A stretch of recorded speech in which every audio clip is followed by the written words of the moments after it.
Magandang umaga, Pilipinas. Mula sa Pag-asa, DWST, alamin na po natin ang latest sa lagay ng panahon. Mga kabayan, silipin muna natin kung meron ba tayong binabantayan sa labas ng ating Philippine Area of Responsibility. Ayon sa Pag-asa, yung una po nating binabantayan na cloud cluster na naging LPA ay tuluyan na nga pong nalusaw. Ibig sabihin, magandang panahon po ang aasahan natin sa mga susunod na araw dahil sa ngayon ay wala naman pong nakikita na sama ng panahon ang Pag-asa sa labas po yan ng ating boundary. Samantala, sa loob naman po tayo ng ating boundary, ang easterlies o yung hangin pa rin po mula sa Pacific Ocean. Ang kasalukuyan nakakaapekto dito po yan sa may eastern section ng Northern Luzon hanggang dito po yan sa may Central Luzon. So, ibig sabihin sa mga kababayan po natin, paghandaan ang mga mahihina hanggang sa katamtamang pag-ulan, lalo na dito sa may Cagayan Valley, kasama po ang Cordillera at ang rehiyon pa ng Ilocos, kasama rin po ang Central Luzon hanggang dito po yan sa may probinsya pa ng Quezon. Samantala, ang buong Visayas at ang buong Mindanao kasama po ang nalalabing bahagi pa ng Luzon kasama dyan ng Metro Manila, asahan po natin ang fair weather condition. Di ba na lamang sa mga localized thunderstorms sa hapon o kaya naman ay sa gabi. Ibig sabihin ay mataas po ang posibilidad na makaranas kayo ng mga pag-ulan sa mga oras na nabanggit.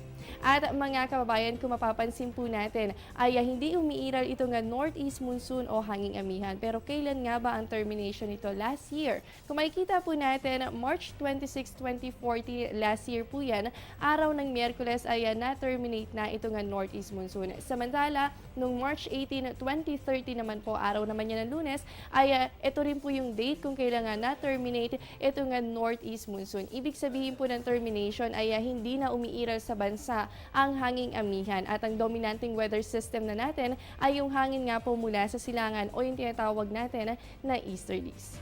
Samantala, sa aming pagbabalik, ilang updates naman po tayo kaugnay sa Panagbanga Festival. Yan matapos ang isang paalala.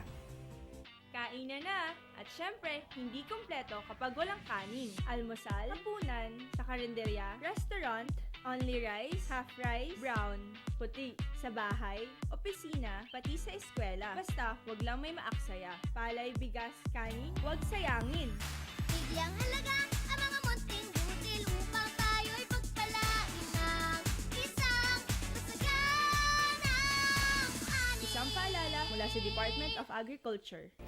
Mga kababayan, sa ibang balita, tuloy pa rin po ang month-long celebration ng Panagbanga Festival sa Baguio City. Ito po ay yearly flower festival na ginaganap every month of February. Ang salitang Panagbanga ay mula po yan sa kankanai term na ang ibig sabihin ay season of blooming. Dito po sinasalamin ng Baguio at ng Cordillera ang mayaman nilang kasaysayan, tradisyon at kultura. Dahil dito, napasama po ang City of Pines sa mga tourist destination dito sa bansa. At ngayon na nalalapit na po ang highlights ng festival gaya ng Grand Float Parade and Street Dancing Competition, inaasahan pa po ang pagdoble pa ng mga turista dito sa Baguio City. At na magsimula nga po ang Panagbanga Festival, kaliwat kanan na ang aktibidad sa Baguio City. Magpapatuloy pa rin po ang Baguio Blooms Exhibition and Exposition ngayong araw po yan, February 16 hanggang sa February 18 at dyan pa rin po yan sa Lake Drive, Burnham Park. On February 19, magkakaroon naman po ng Spring Festival bilang pakikiisa ng Baguio City at ng Cordillera sa papalapit na Chinese New Year.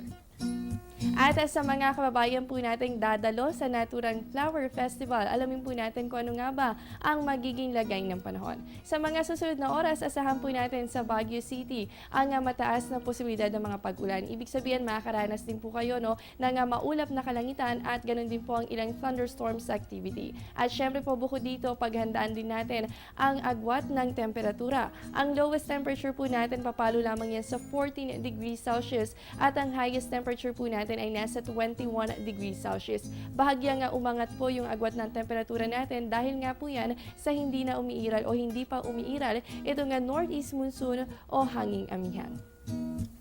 At yan muna ang latest mula dito sa Pag-asa DWST. Manatiling nakatutok sa Panahon TV kung saan walang pinipiling panahon ang pagbibigay impormasyon. Ako po ang inyong nakasama, ang inyong weather body, Jessie Basco. Magandang umaga sa inyong lahat.